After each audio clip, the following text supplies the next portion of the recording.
Shut up. Check it out, Evelyn. Shut up, man. Check it out. Mira qué lindo. Oh. Wait a minute, let me hold it. Wait a minute, Pinky. He's stuck to me. Wait. But let it go. He's stuck to me. Tienes frío. Put him in here. Put him in here. Put him in here. Shut up. Wait. I'm trying to take him out. Put it right there. ¿Qué nombre? Que se meta aquí dentro. Damn, I'm gonna cut them whack nails off. Oh, come on. His leg. Se llama Pinky. Bye. I'm Pinky. I'm 14 years old. The people in court are looking for me because I don't go to school. They want to put me in lockup. I run away a lot.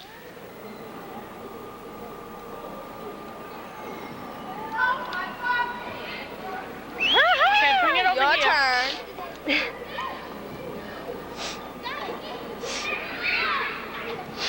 My nose is cold.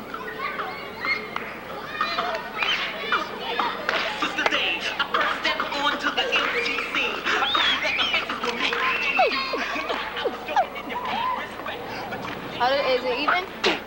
Yep. My name is Mars. That's my mother's tacky sense of humor. And I left home when I was 13 because my stepbrother raped me. And I didn't try and find my real father because he was going to have me raped anyway, according to my mother. So I ended up being on the street, living in a lot of different places. And now I live in Boston and I work as a stripper.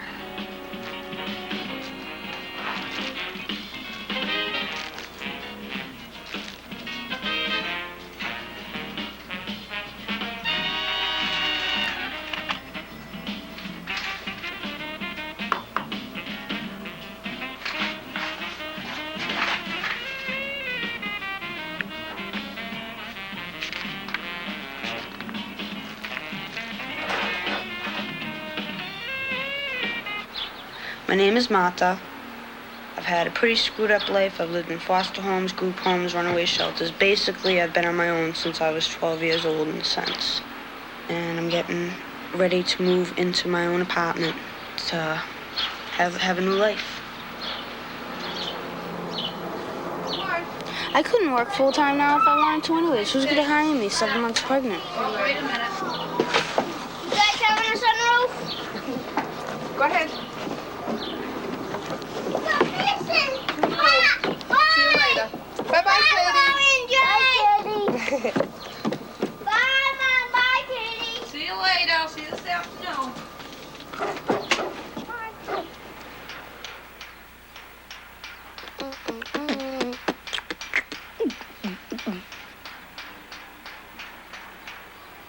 On my own, once again.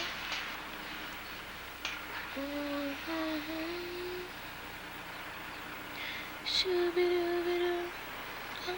Look to me, baby.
I've been in 2 foster homes.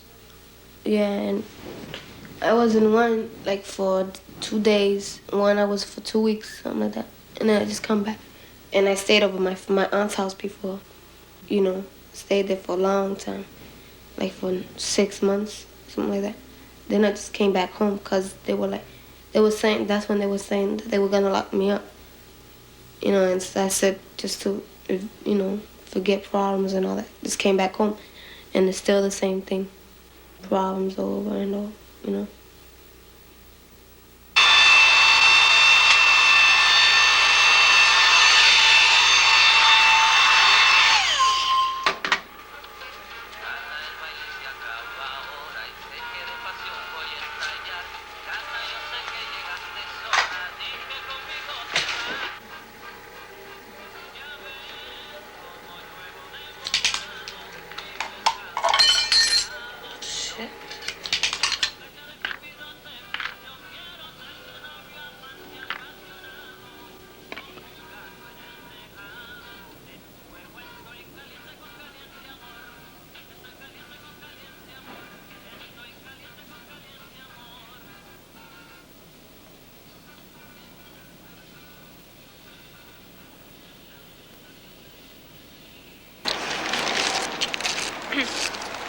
I just say that, see, once you becoming a young lady.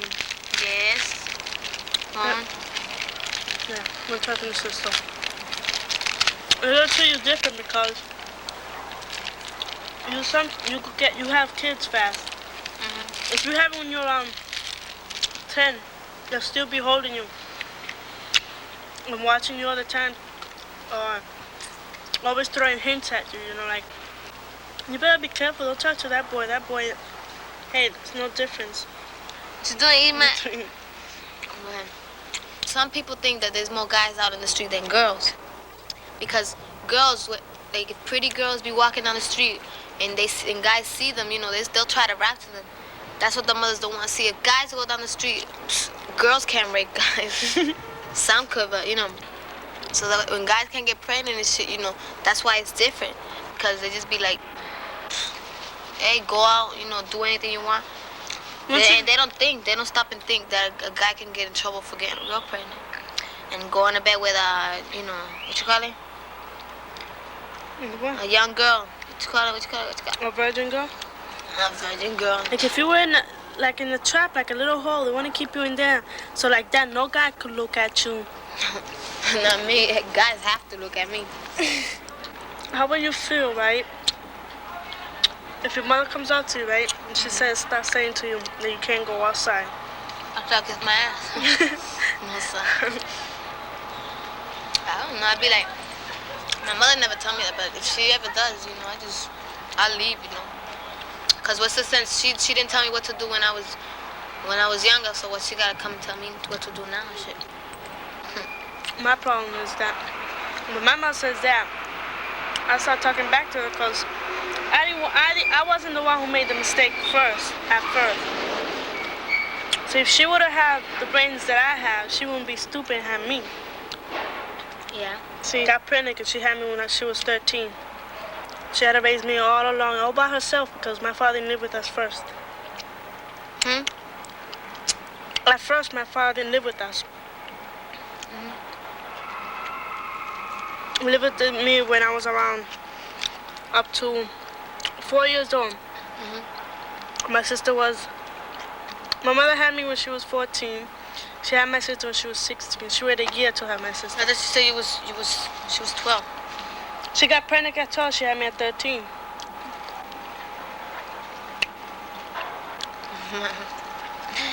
I don't know. No, my mother first got pregnant when she was 18.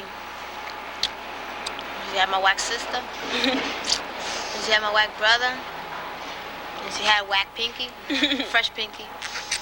And she had Claire. That's it. She never told me nothing about her whack life.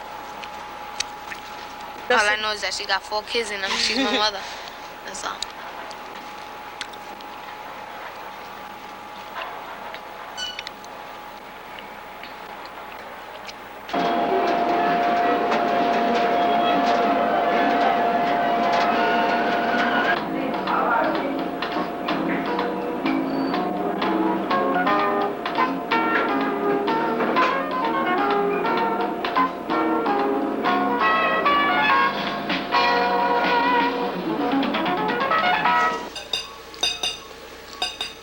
hate having my period. When I get it, you know, she just be like, I tell her, yo, I need some, you know what I'm talking about. And she goes, well, I don't know if I can get it. You're gonna have to wait and this and that, you know. And you know you can't wait when you have that, cause she just be like, eat something, that's all. Even the first time I got it, I told my sister about it, you know.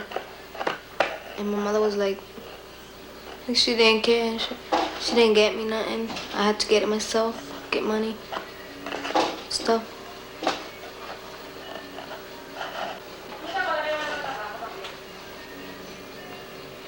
And my mother never talks to me about anything like, you know, when you have that. Or talking to me about, I gotta be careful. She never talked to me about nothing, you know.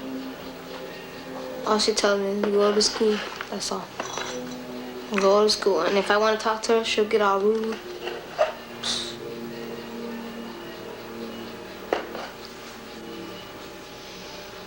I hate it.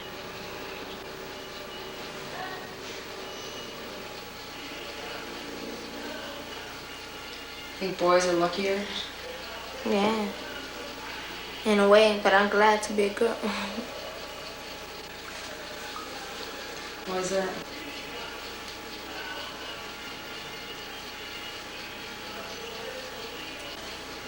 Because there's a lot of cute guys. Maybe if, and you do, I don't know, you get more respect if you're a girl, you know? That's what I think.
Walk around the corner. Let's move forward.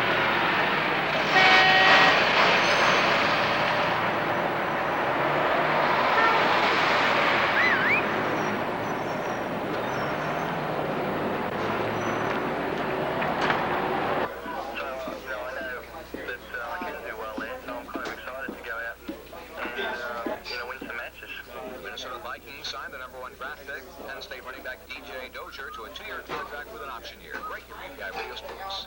Frank Dolan's entertainment review comes your way in just a moment. To a kid locked in the city for the summer, there's no vacation, no place to go that you haven't already been, and nothing to do but sweat. If you're that... I know what boys like, I know what guys want, I know what boys like, I got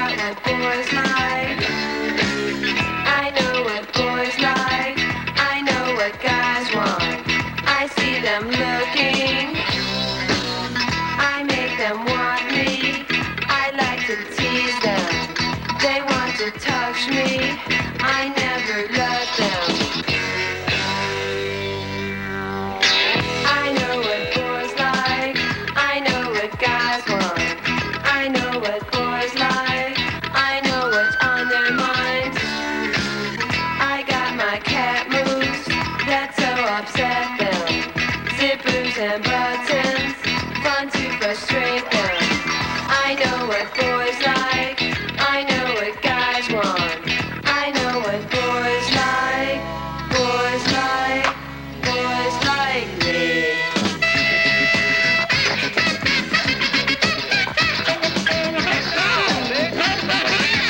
Nya, nya, nya, nya, nya. Nya, nya, nya, nya, nya.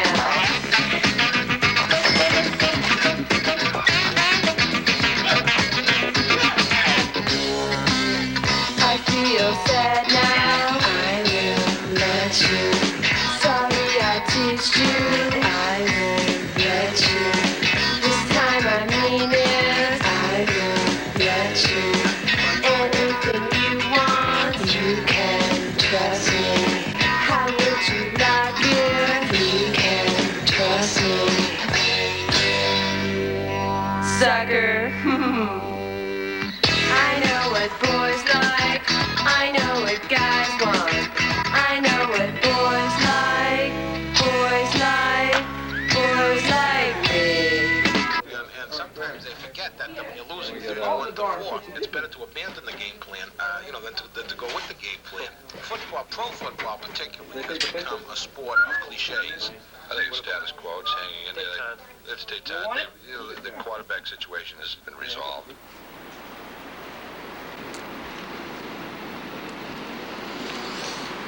My mom and my first stepdad. Well, I was like 9 years old, I guess. Took in a bunch of foster kids. And here were all these kids who had been in trouble and stabbed people and stolen cars and done all this stuff that I had always been taught wasn't supposed to be done. And they were getting all their attention. And it didn't matter what I did in school or what I did around the house. They still got all the attention. So I would go to the supermarket, intentionally get caught shoplifting. Did it 3 times. They finally took me to the county services office and wanted to know why I was doing it. What's your problem? I told them that I wanted to be put in foster care. So my parents put me in therapy instead. Every day after school for an hour and a half. It took him about 2 weeks to figure out that it wasn't my problem, it was theirs. He had us come in for group sessions for 4 or 5 days. And my parents would sit there and argue back and forth about all this stuff that didn't relate to anything that was supposedly my problem, which was why they were there. So if I had something that bothered me, he'd let me talk, and if I didn't, we'd play Monopoly.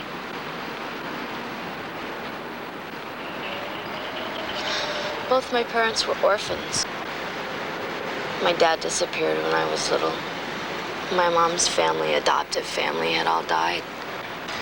And I wasn't like other kids that when something went wrong, you could ship me off to an aunt because there weren't any.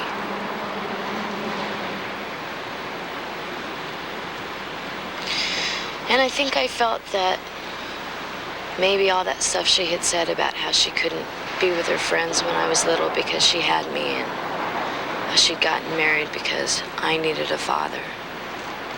She'd stayed with him for so long because I needed a father, and then she supposedly left him because I didn't need a father who was a drug addict and an alcoholic.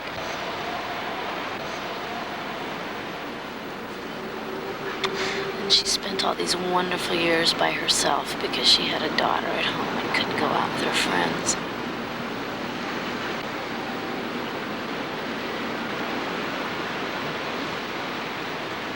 When I got old enough to ask my mom where my daddy was, she told me that he had said when I was born that when I was 12, he'd have 2 of his friends take me to a motel and break me in right. So she left him because I didn't need such a father.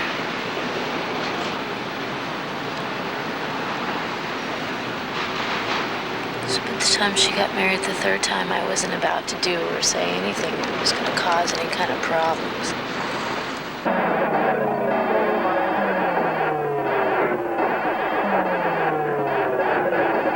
I could have let something run in there.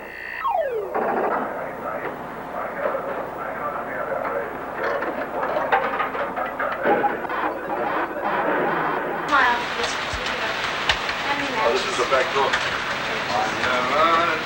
I can't believe what little Tony did to me yesterday. Little Tony, that little girl, that girl, that little wild.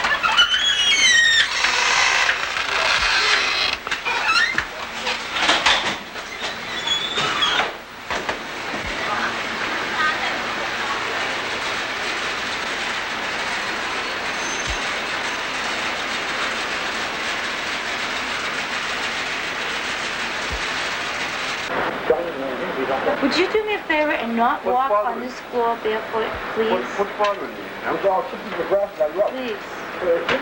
Fine. It's just for your own health. Am I working today? Does anybody know? You damn well better be, because I'm not going to do 6 straight cents. Mars is working today, right? Right after me. I get beer cutlet this morning, right? When did you go to dinner last night?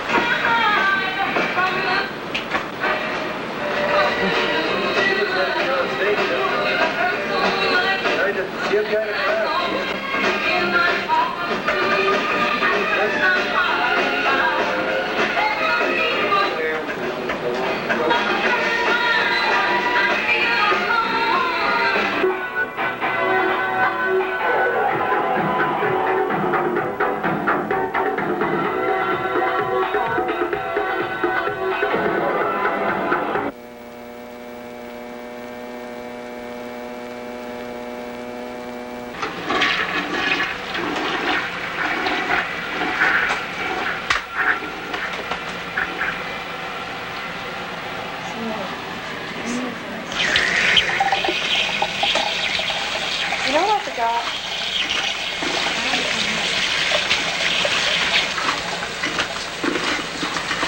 You know what's nice? One thing about the Mackinac? They have a shower. You just jump in, jump out. It's so much nicer if you have to go out to dinner or something after you get off work.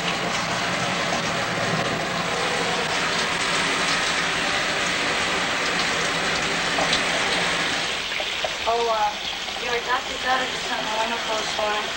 She crossed the street. You know, what do you do when wandering out here?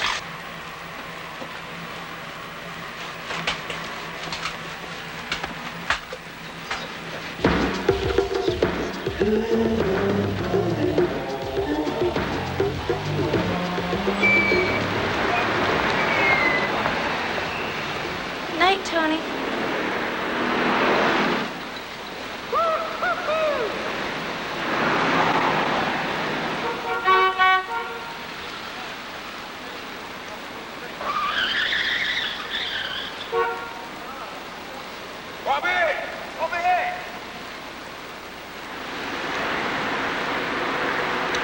My stepbrother decided to have a live-in sex partner.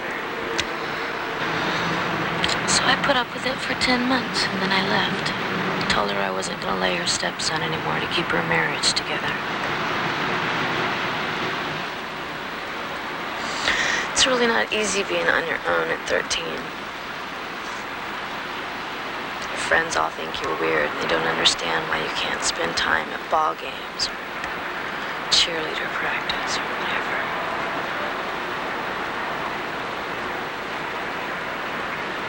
The guys that were in high school thought it was pretty cool because I had my own house and I didn't have a curfew. So a lot of times they'd end up at my house. Of course, you also get a reputation for being very loose in a situation like that.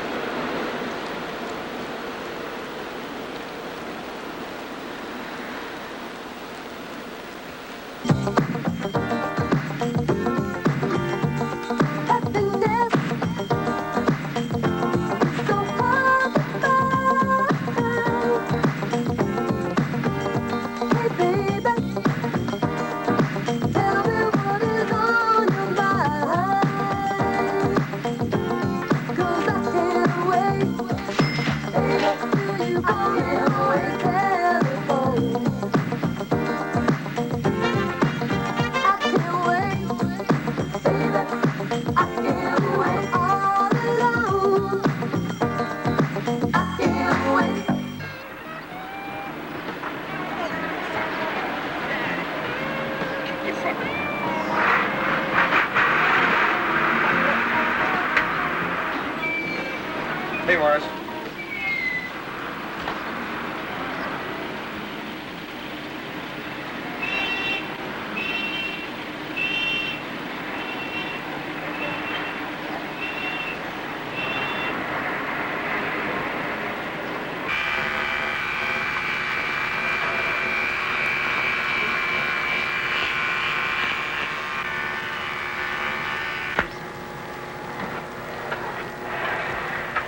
Thanks, Daddy.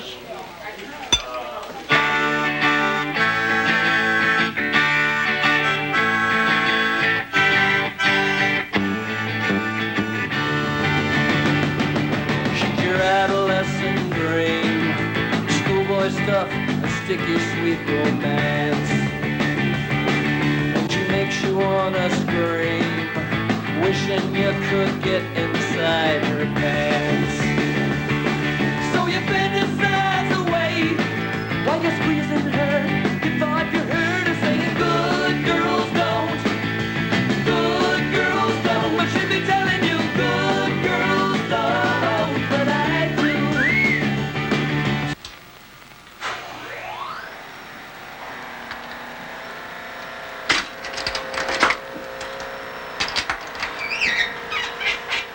He asked if I wanted to stop by a mutual friend of ours' house because he wanted to pick up some cocaine. And he said sure. He asked me if I wanted to go up. He knew it had been a long time since I'd seen Peter. He parked the car and we went up there, and he had 6 of his friends waiting for me.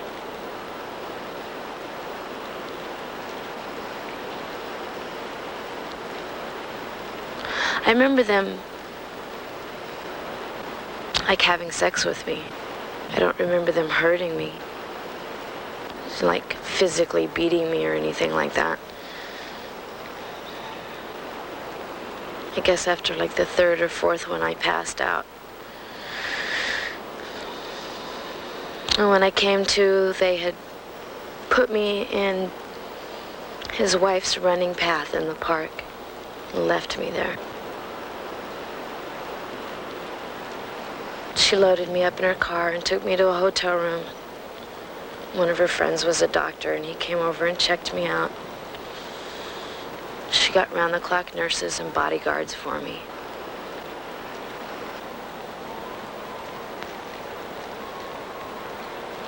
Like 3 weeks later, my eyes got to where I could see. They were still all black and blue, but they weren't swollen shut anymore. She asked me if I wanted lawyers. I told her about my stepbrother and how when my mom had gone to the courts to do something about it, and they had commented on that I had led Michael on, and it was my fault. That you couldn't put the star of the football team and the star of the track team on trial for rape.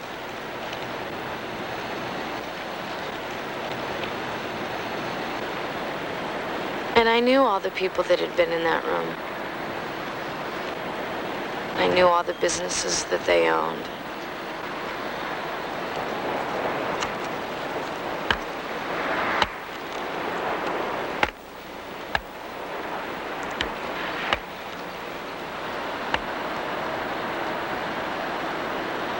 It's nice knowing you can go to work and there's a bunch of people that are just like sisters, or bartenders in management who treat you like a little kid.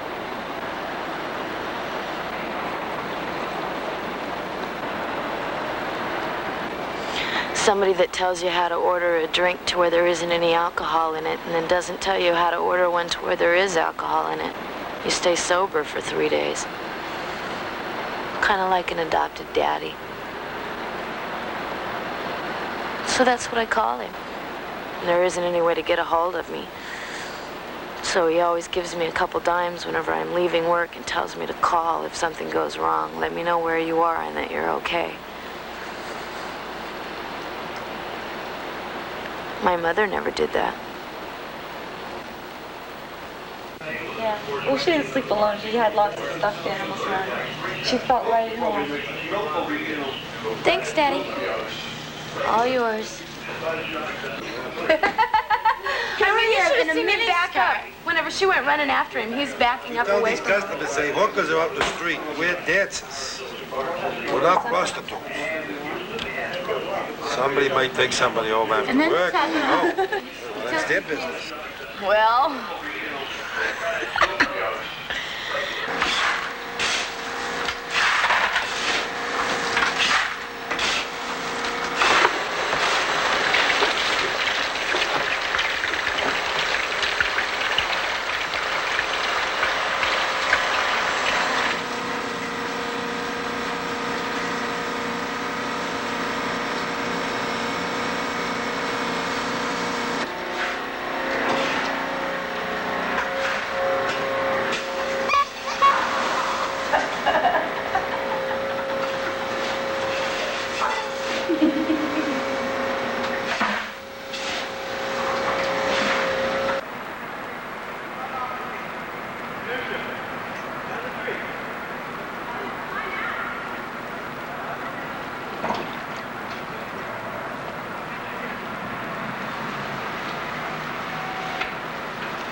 Hurry up and get up there. I gotta be on stage in 5 minutes.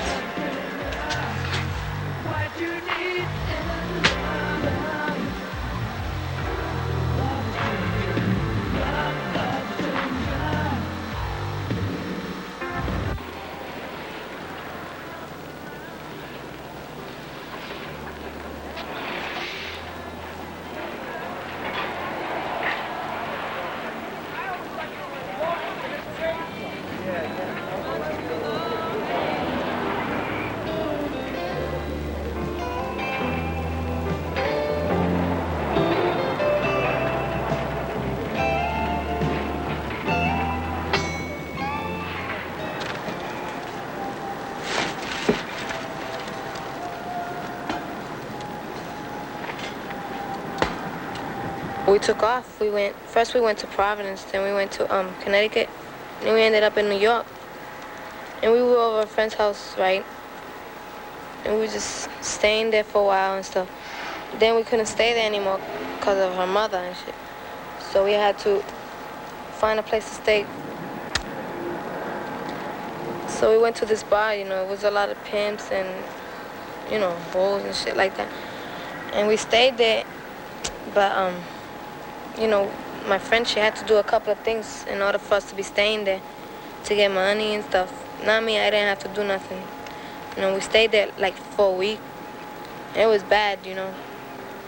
That's why when I came back home, my mother started treating me different, and she don't care where I'm at. She don't care, you know, if I go outside, stay out till late. She don't even bother looking for me and stuff.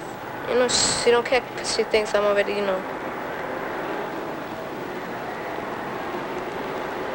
Now, man, DYS is, you know, them people from Cornish, they're looking for me because they want to put me away. But they ain't getting me because, you know, I have a place to go. It's not like I have to stay in Boston and hide because I got other places to go. That's one thing. And I got money and all that, you know. I don't need to depend on nobody. Because I ain't going to school back this year. I'm going next year. And if they can't wait, well, that's too bad. They don't have to look for me.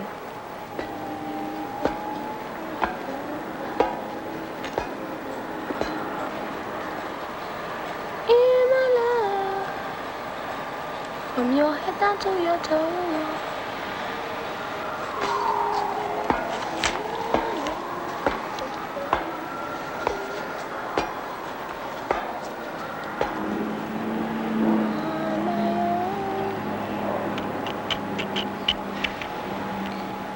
Yeah. I once stood in a place like this, slept in an alley. That's when I was real mad. I didn't want to stay home. My aunt was sleeping. My friends wasn't around, so I stayed in the alley, you know. I was scared too. There was a lot of rats and all that shit. I was like, oh shit.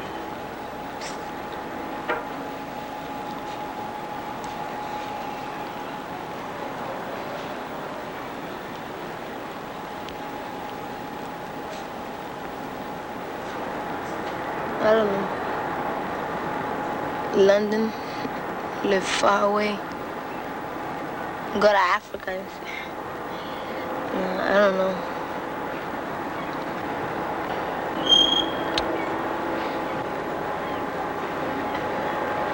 Yeah.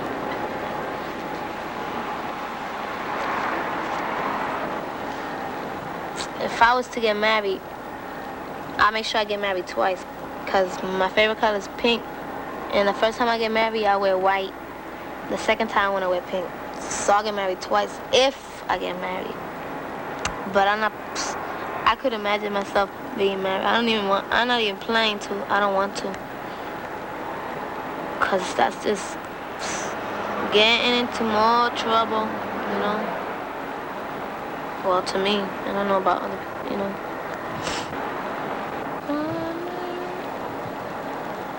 Nah, I wouldn't want to get married.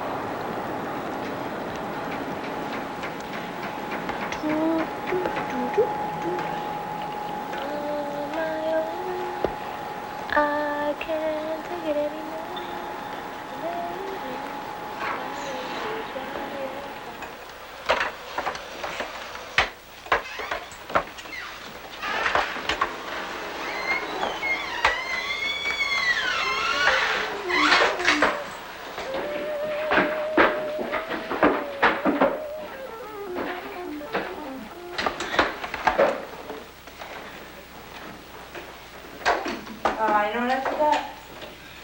ashtray.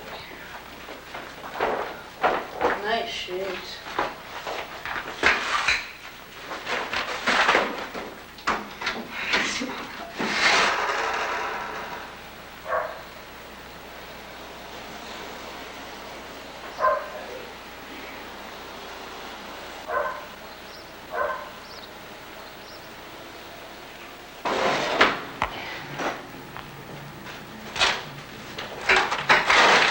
A shade that works. All right. Garbage disposal. I don't know what the hell this is.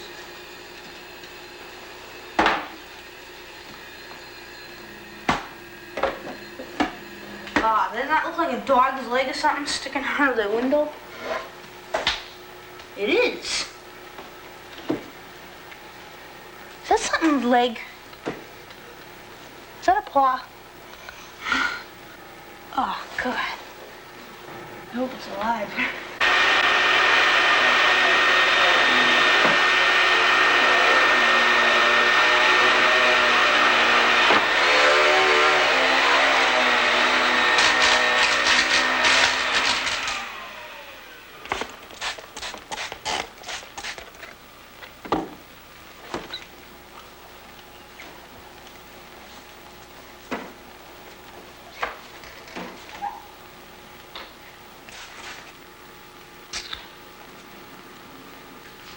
I wrote this when I was 16, and I first went on my own, because a lot of people didn't think that going on my own was such a good idea. I didn't think it would be too I was too responsible. And now I'm 19, and I'm going on my own again. Well, I've always been on my own, but this is a step towards lies and corruption. This is the move of self-destruction. Are you trying to tell me something? Wild parties, they appeal to me, staying out drinking till after 3. I have no sense of responsibility? Is this the image I've put in your mind? I thought I left it far behind. My brains are scattered across the rugs of shrinks and counsels picked and dug, when all I needed was a little love. All I ask is to run my own life, to move away from the pain and strife, to clean out the wounds and remove the knife. I've worked hard, my freedom I've earned. It's time to move on and prove what I've learned. The trial of my life is over. Let the court be adjourned.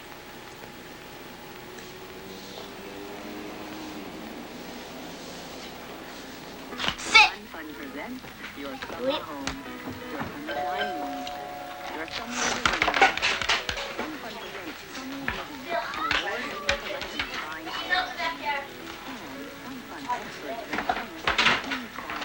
Shut the bathroom door.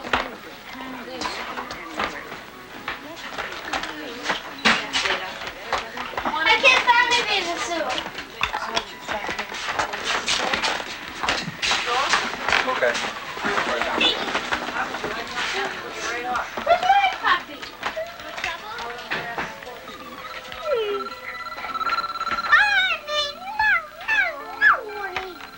Our patient is acutely psychotic at this point in her illness. These are really weird. So you know your mother wanted you. Yeah, these adoption records, they're like a story. It's like something that you'd read in a book. It's just totally amazing. The family came, this is the story. The family came to Massachusetts about a week ago and had been staying in guest houses in Rockport. On the 3rd day, they spent the night in South Station after having refused to stay at the Chardon Street home. The following day, a reporter from the Record American found out about the family and arranged for them to be put up in the Essex Hotel for the night. The following day, the SPCC got involved in the situation and felt it was serious enough to take out a care and protection. When talking with Mrs. Hunt from Traveler's Aid, the mother and grandmother told a rather dramatic story of having to come to Boston because their life was in danger. Mother's contact with reality seemed tenuous. It was learned that Mother had 3 children taken away from her for neglect, and Mother was placed on probation, which she currently is in violation of. The patient remained for some time aloof from the group. However, after referral to literary group, the patient began to produce poetry and writing, which were very good. and she was quite a gracious hostess of several large ward parties which she helped to organize. That was my mother. My height, my weight, scalp clean. Everything's normal, except for my feet. My feet weren't like this one. My mother had to put my shoes on back, my adopted mother had to put my shoes on backwards so that my feet would turn in. Mrs. Isaacson and her mother both claim that Irene has been kidnapped by criminal anarchists. Fucking Looney Tunes. We do not know the hospital in which she was born. Our only copy of her birth certificate was impounded by the probate court. But no one can find my birth certificate. No one has it. That's strange. Well, come on. Irene, now 2 years and 11 months old, is very attractive. And her capabilities are to be judged within average range. She's in good health. Huh? Who's Irene? I am. That used to be my name before it got changed. Well,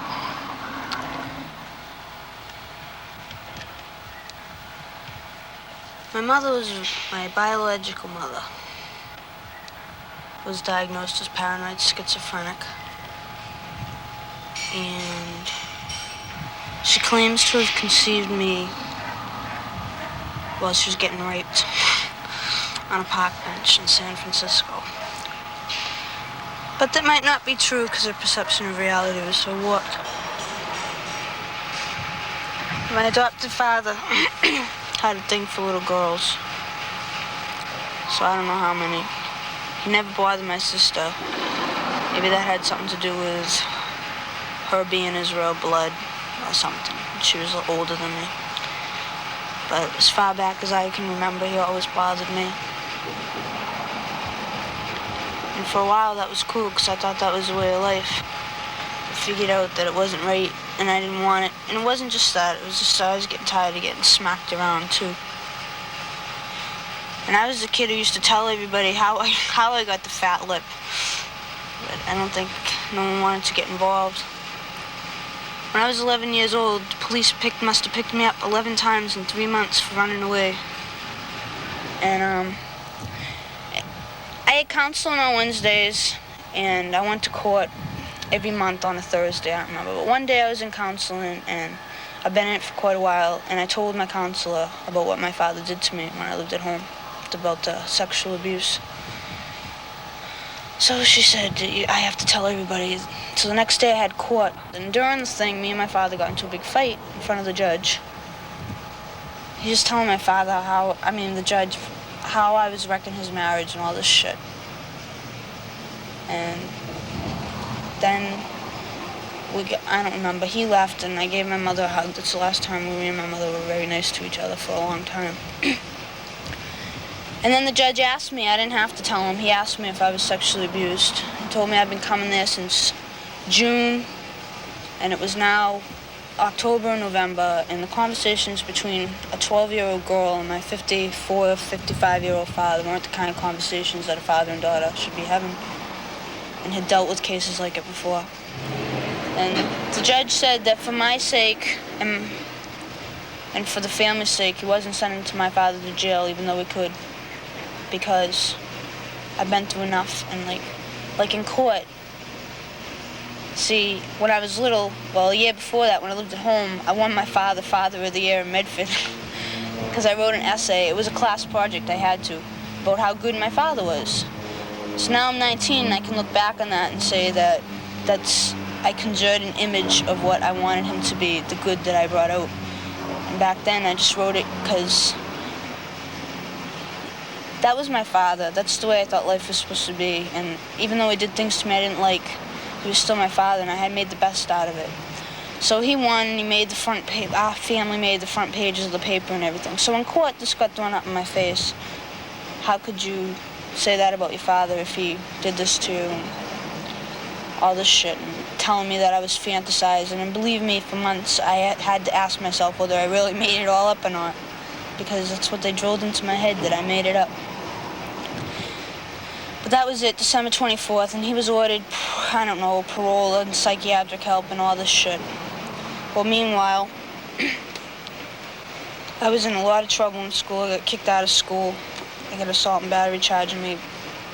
that got dropped. It was on a teacher, but I still had to go away.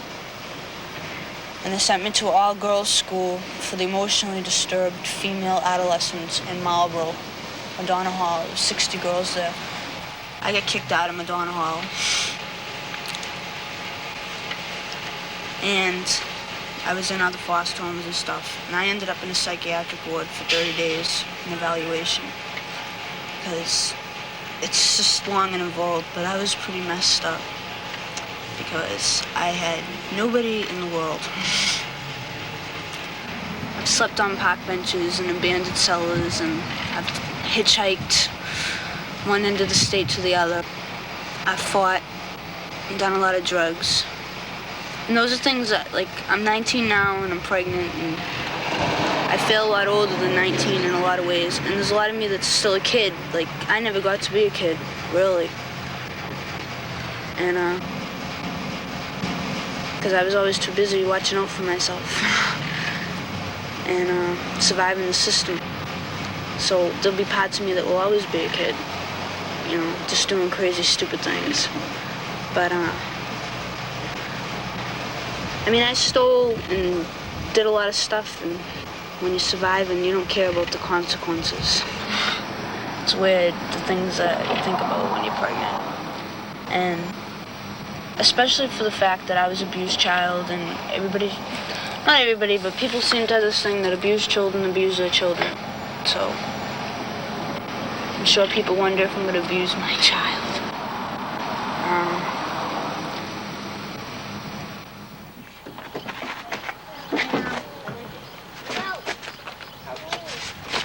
Okay, you can let go of that one.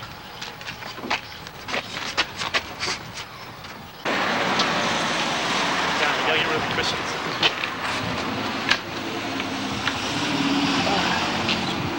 Got some cushions. Guitar. Put it right on. How about that thing that was going across? I wouldn't want to be one of these people living down here seeing a coach go by my fucking window all the time. What's going on?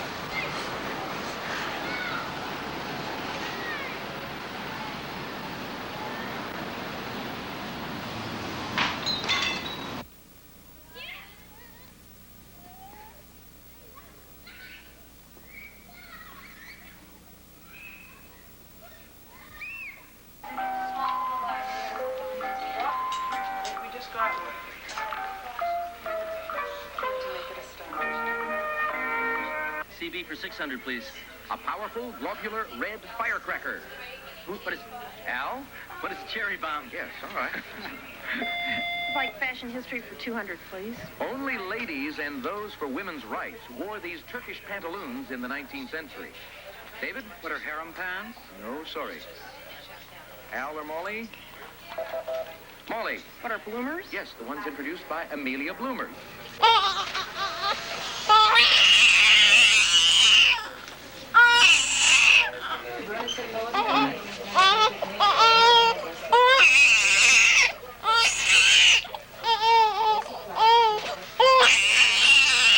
It's really tough to dress.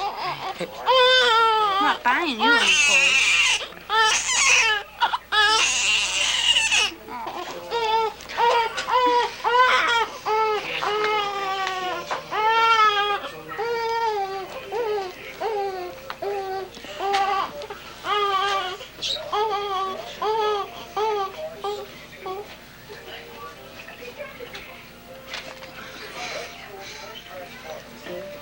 When did the baby come?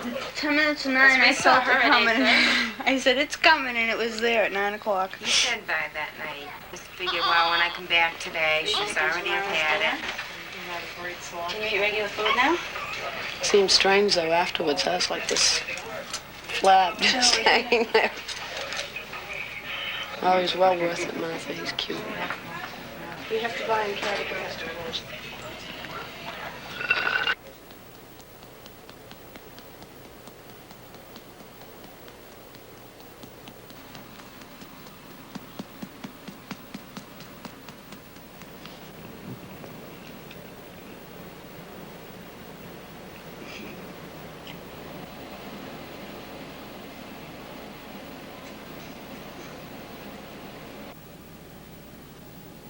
What do you see?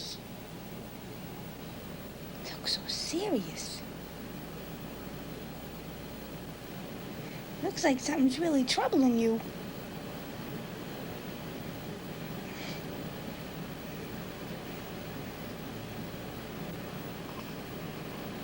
Keith. Keith, what you thinking about?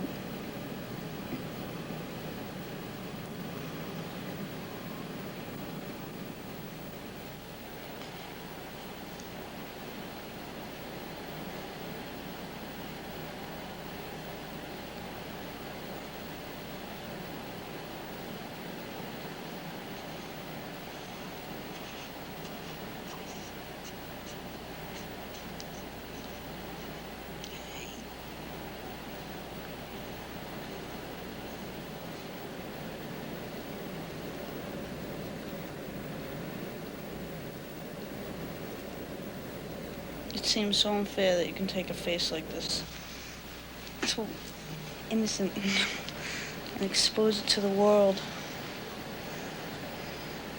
Huh. Expose it to reality, huh? It's not fair, huh?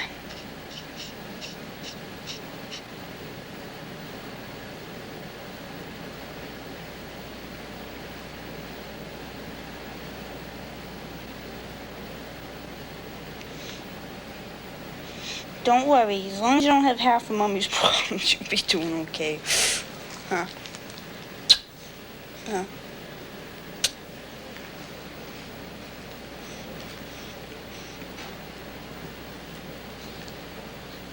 Don't have to worry about you being pregnant at 18. Yeah.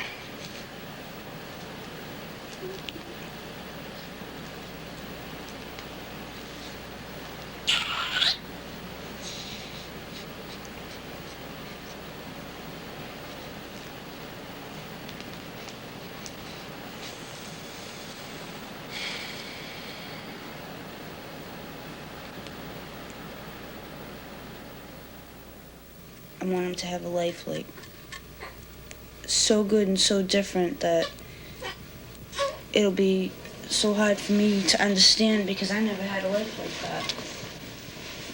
And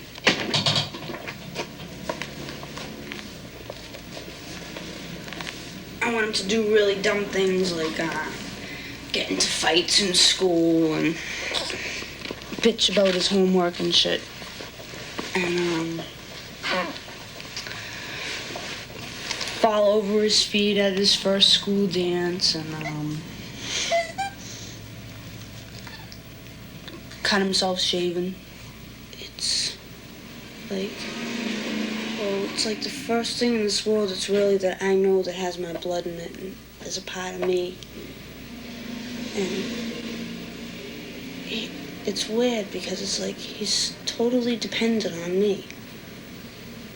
But, you know, I'm like the one who decides his fate at this point. This kid depends on me for everything. It's up to me to make sure that he gets it. And it's hard too, you know.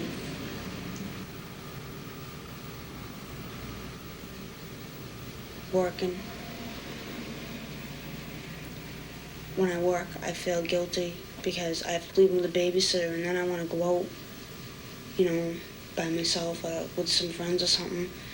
And I have to leave him the babysitter at night, and then I feel guilty because I'm not spending enough time with him. Like the other day, last week, I was really upset about something, and I had a lot on my mind, and he was just crying and crying and crying and crying. And whatever I did, it wouldn't stop. He couldn't stop, and I felt so bad because there was nothing I could do, and he was still crying. Just sometimes I feel like I'm not a good mother, and I don't hurt him or anything. I feed him, I give him baths, and I love him, but I'm too young. And it's too late now. I'll do the best that I can, and I know we'll do it because we always beat the odds. But it ain't easy.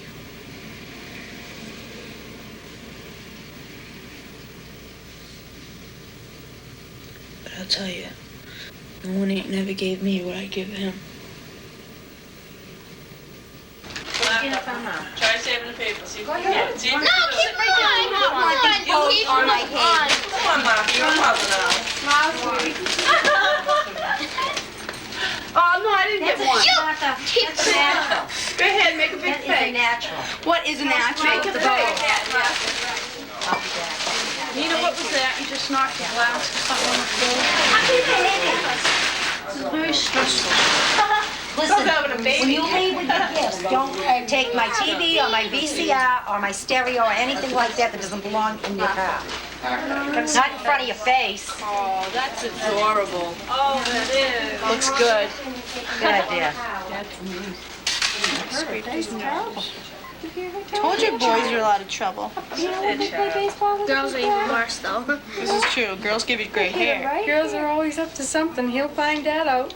Girls are very scheming all the time. Ask any father. Ask my father. He's got 3 daughters. That's because of the father. So you guys better watch out for us. We're a bunch of wild turkeys, I'll tell you. Oh, watch out for his head, honey. I don't know who's gonna have more fun with those little gadgets up there. You or the baby. Are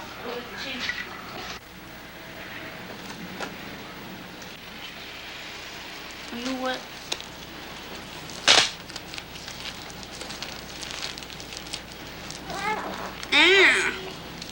He's tough to change.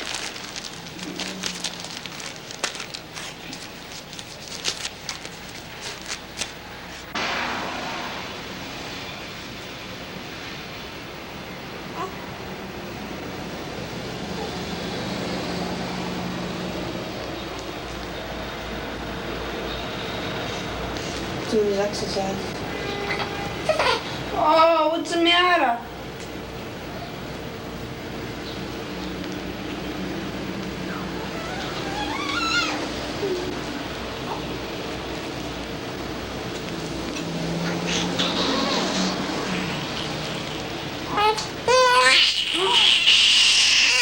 Oh.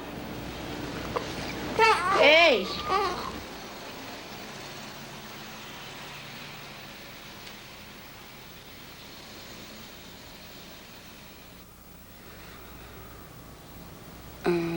I don't know how it started. I remember I used to climb into bed with my mother and father a lot. My father used to always grab my ass. And my mother went to church.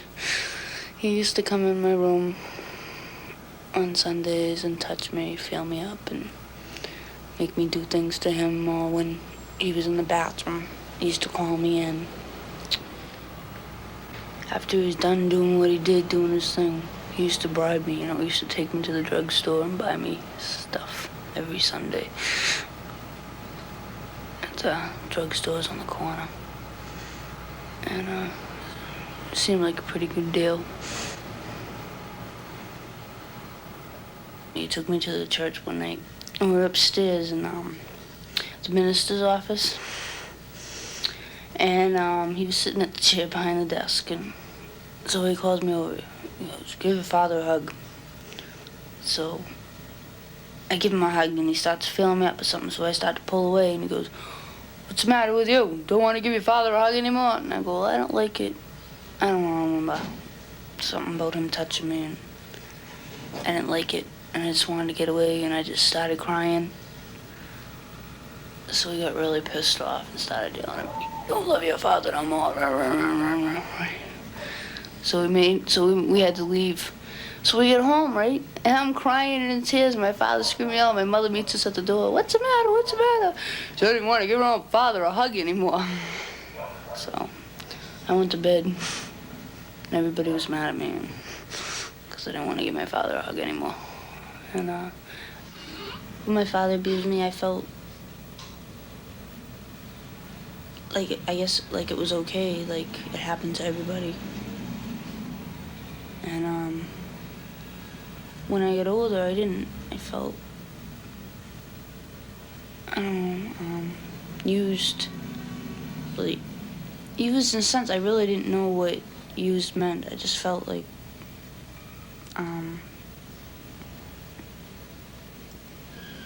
is the word I want to use. I felt I was afraid, and my father never threatened to, like, kill me or anything like that, you know. He was a really intimidating person always, but just, like, afraid. Like, it was such a big secret. I felt ashamed, you know, like the world was gonna find out, and it just wasn't right, you know, like I knew.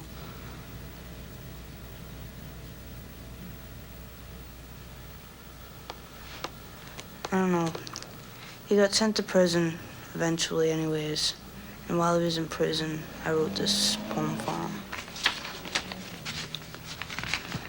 I must be insane. You sit behind bars, silently laughing, waiting for the day the key turns the lock, forcing yourself to believe you are innocent, casting your guilt upon my innocence. You stole my pride, ruined my youth, and gave in return nothing but shame. You wounded my soul, stabbed at my heart, and distorted my mind. You sit in content, waiting for freedom. Never once have you regretted the pain you drove into me, and still I love you. I put my hand through windows. When I was little, I tried to drink bleach, and plant food. Anything to make it go away, make it stop. Anything. It wasn't to really, it was to get attention for someone to like me for once, someone to feel bad for me, because everything that happened, nobody did, nobody cared, you know, and I was going to do what I could to make them care. Right down to a lot of casual sex, which now I realize was because of my father, you know. He used me, and I went out and let myself get used because it was a way of life. And I thought that's the only way that people would like me, you know. Bar rails and cocktails. Have you got a light? Ain't that what it pays to keep in sight? Overused and much abused promises of delight. Honey, would you care to spend the night? Take a little time, some memories and wine. Loosen up the sucker by the bar. And if he wants to hold you, if he wants to know you, honey, that's what you're here for.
I have lived in times of loneliness where the emptiness never seems to end. But I used my mind to pass the time and found that I'm my own best friend. So take my imagination and create a world of your own, a masterpiece where happiness will never cease, a place where you'll never be alone. Without these things, I could have never lived in this world of fear, anger, hurt, and guilt. They are what got me through, and I give them to you, plus the foundation upon which they are built. It's called love, and it's the most important. Without it, the rest are worth nothing. Love keeps them going, and love keeps us growing. It's the one thing that makes us all worth something. I hope, my son, you don't do half of what I've done, or live anything near a life like mine. But I hope you're as lucky as me in being able to see the things that have made it worth my time. So take these things I have to offer.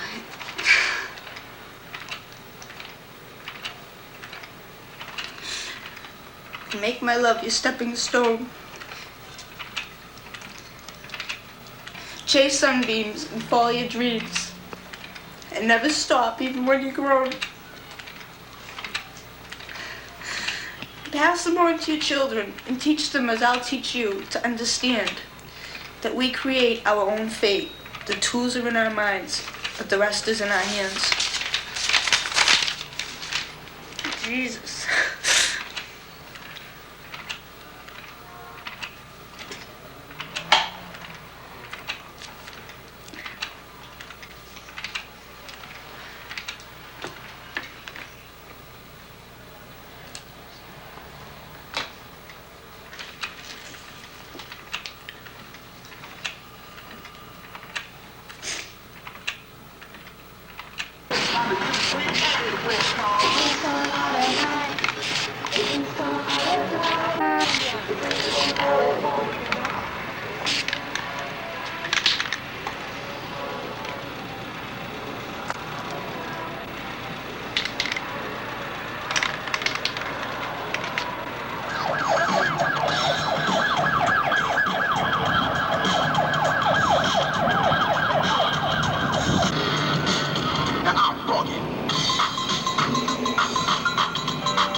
Yes, is Pinky there? Yep, she is just a moment. Hello? Hi, it's Kate. Oh, hi. How did it happen that you got there, Pinky? My social worker came to get me about 10 o'clock in the morning. I didn't have a choice. I didn't. It was like a court order. And what type of place is it? It's staff secured. Mm-hmm. It's kind of like a lockup. Any friends, they can't come and visit you here. What do you think they're going to want to do with you next? They want me to go to a group foster home next. Are we going to continue working on the film?